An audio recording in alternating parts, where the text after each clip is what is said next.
let's just stop and think about this for a second. There is one country today with more military might than any empire in human history.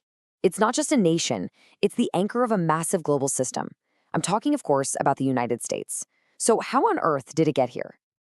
To get a feel for the sheer scale of this, just look at this number. Over 800. What does that even mean? Well, that's how many US military bases are scattered across the globe. We're not just talking about a presence. This is a footprint that covers pretty much the entire planet. And it's not just about the bases, it's about the cash. This chart really shows you the financial engine behind that footprint. The US spends more than a third of all the money on military hardware on the entire planet, 37%. That is an absolutely staggering figure, and it's what really cements America's status as the top military dog. So all of this brings us to the big question we're going to tackle. How did a nation whose founders literally warned against getting tangled up in foreign messes become the world's unofficial policeman? It's a wild ride from isolationism to global dominance, and we're going to break it all down. To really get how America operates today, we've got to jump in the time machine and go all the way back to its founding. Because right from the very beginning, the country was totally split on what its role in the world should even be. And this slide, well, it just lays out that conflict perfectly. On one side, you had the expansionists. They were all for America becoming a global power, pushing to buy up places like Alaska. But then you had a really strong anti-imperialist movement. These guys pumped the brakes on deals in Greenland and the Caribbean because they were terrified of getting dragged into global drama. And we have to mention, there was a darker racist reason too. Some worried about what it would mean to bring what they called inferior races into the American fold. So for decades, this big debate basically kept American expansion in check. It was a stalemate. But then, in the late 1800s, something huge happened that was about to decisively tip the scales. So what was it that finally let the expansionists win the argument? You might be surprised. It wasn't politics, it was economics. The Industrial Revolution was kicking into high gear, creating explosive growth. All that new industry needed a bigger, more centralized government to manage it. And as more power flowed to Washington, D.C., it got a whole lot easier for ambitious presidents to start looking abroad. And the result? Whoa. It was this incredible, dizzying burst of expansion. I mean, look at this timeline. In just 20 years, the United States basically went on a global shopping spree. It all started in 1898 with the Spanish-American War, which handed Puerto Rico, Guam, and the Philippines to the U.S. Hawaii was annexed that same year, and it just kept going. By the time the U.S. bought the Virgin Islands in 1917, it had built a full-blown global empire. The reluctant republic was now officially a world power. Okay, so being a world power is one thing, but becoming the leader of an entire global system, that's another level entirely.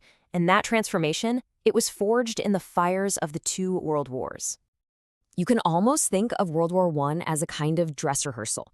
American soldiers were decisive on the battlefield, and President Wilson came home with these grand plans, like his baby, the League of Nations. But that old isolationist streak was still alive and well back home. Congress actually blocked the U.S. from joining its own creation, and the whole thing eventually fizzled out. But the idea that America should shape the world, that wasn't going anywhere. It would just take another, even deadlier war to make it happen. Yeah, that isolationism just couldn't last. Over in Asia, the Japanese empire was expanding, and it was a direct threat to American territories. The tension just kept building and building until, bang, the attack on Pearl Harbor. It catapulted the United States into World War II, and its role in the world would never be the same again. This time was totally different. When the smoke cleared from WWII, the U.S. was basically the last major power left standing, economically speaking. So it took the lead in trying to build a new world order, one that would prevent another disaster like that. And a huge piece of that puzzle was the United Nations, an organization designed to settle disputes with diplomacy and international law, not just brute force and conquest. Now, what's really fascinating is that this wasn't just about politics. There was a whole economic piece, too. At a conference in Bretton Woods, the Allies set up a whole new global financial system. This is where we get the World Bank and the IMF, all designed to keep the world economy stable and prevent another Great Depression. By creating these massive institutions, the U.S. was basically sending a giant signal to the world. Our days of sitting on the sidelines are over. We're all in. So the U.S. builds this brand new American-led order. And almost immediately, it runs into a massive challenge from the world's other big power, the Soviet Union. And this rivalry would come to define America's global role for the next half-century. And this quote from back then really captures the deep-seated fear that was driving American policy. The U.S. saw the Soviet Union's expansion as a direct threat, not just to other countries, but to its own vision of a free world. A new kind of global fight was on.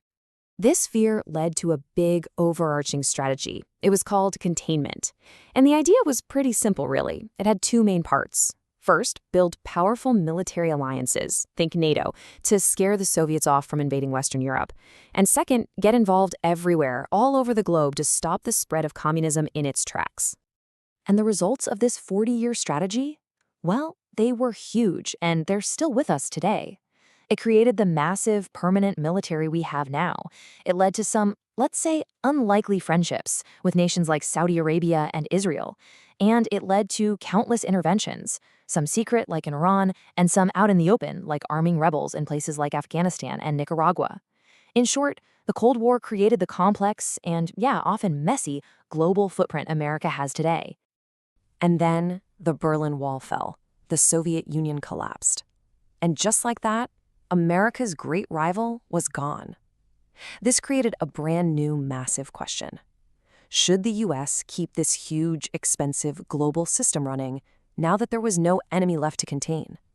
And the answer from Washington was a loud, clear yes. Presidents from George H.W. Bush to Bill Clinton basically argued that the world was still a messy place and it needed a leader.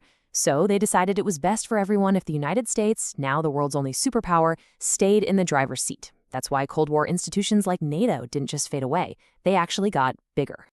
For decades, this was just how things were. Republicans, Democrats, they all basically agreed on this. It was the bedrock of American foreign policy. And then Donald Trump came along. Statements like this one represented the first real, serious challenge from a top politician to the entire way America has seen the world since 1945. And that brings us right up to today. This whole journey, from a reluctant republic to a global superpower, has literally shaped the world we all live in. But it also leaves us with a huge question for our own time.